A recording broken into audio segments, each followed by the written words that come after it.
बेटा अल्लाह की नियामत है और इस नियामत की कदरदानी यह है कि इसकी सही तरबियत की जाए। औलाद की तरबियत में आदमी कामयाब कब है वो समझिएगा।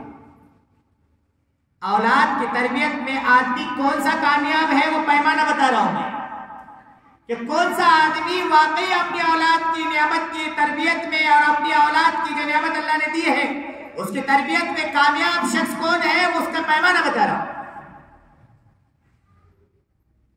उसका पैमाना यह है कि बच्चा बेटा बड़ा हो गया।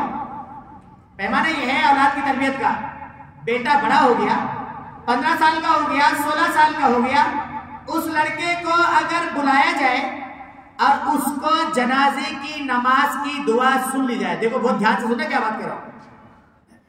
लड़के को बुलाया जाए और उसको बुलाकर उससे जनाजे की नमाज की दुआ सुन ली जाए।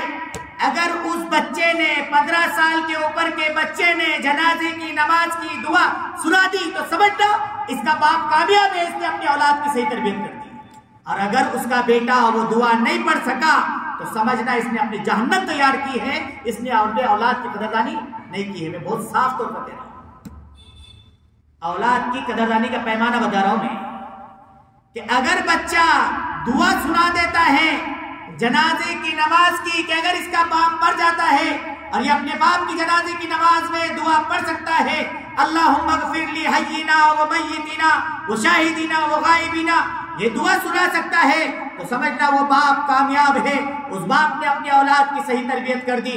और अगर बाप बच्चा वो दुआ ना सुना सके तो याद रखना उस बाप ने अपनी तरबियत का हक अदा नहीं किया, हक अदा नहीं किया, हक अदा नहीं किया। ये नहीं है औलाद की तरबियत, दुनिया का साजो सामान, दुनिया की सारे ऐशो इशरत के सामान बच्चे के लिए तैयार कर दिए जाए, उसके लिए अच्छा सा बंगला तैयार कर दिया जाए, उसके लिए अच्छा सा घर तैयार कर दिया जाए, उसके लिए बैंक बैलेंस छोड़ा जाए। ये खुदा की कसम जर्रा बराबर औलाद की तरबियत का इसमें कोई दखल नहीं। एक आदमी झोपड़े में रहने वाला, एक आदमी रोड पर फुटपाथ पर जिंदगी गुजारने वाला, अगर वो औलाद को दीनदार बनाकर जा रहा है, दीनदार बनाकर जा रहा है, कोई दुनिया की नियामतें नहीं छोड़कर जा रहा है, दुनिया का कोई साजो सामान छोड़कर नहीं जा रहा है, तो याद रखिएगा वो आदमी आखिरत में जन्नत का मुस्तहिक होगा। लेकिन अगर कोई आदमी दुनिया का सारा साजो सामान छोड़कर जा रहा है और औलाद को बद्दीन छोड़कर जा रहा है तो याद रखना वो आखिरत में सरासर नाकाम होगा। मैं यूं ही नहीं कह रहा हूं ये बात, यूं ही नहीं कह रहा हूं। इस उम्मत का एक खलीफा गुजरा है, उमर बिन अब्दुल अजीज रहमहुल्लाह।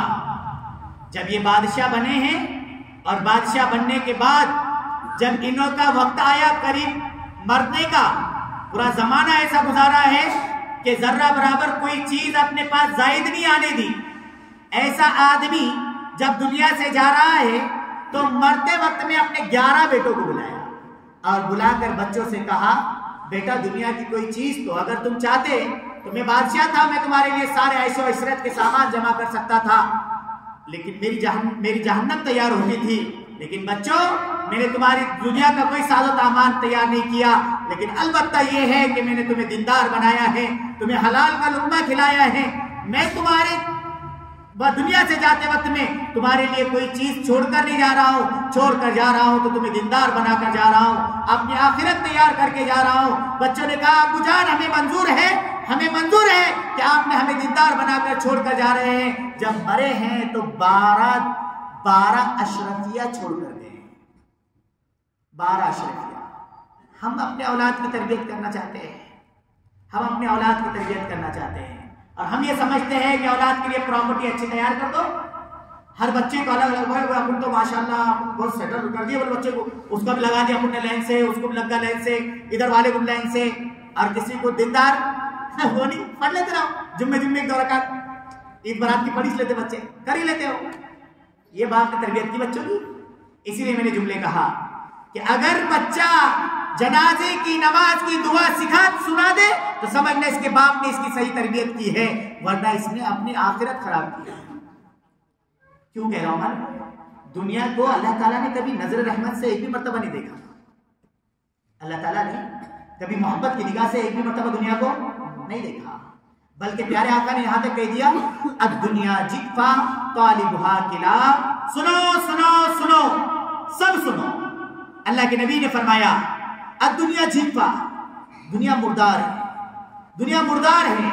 वो तालिबुहा किलाब, वो तालिबुहा किलाब, और उसके लालच करने वाले कुत्ते हैं। ये रसूलुल्लाह की जुमले। क्या कहा? दुनिया की कोई हैसियत नहीं है शरीयत की निगाह में।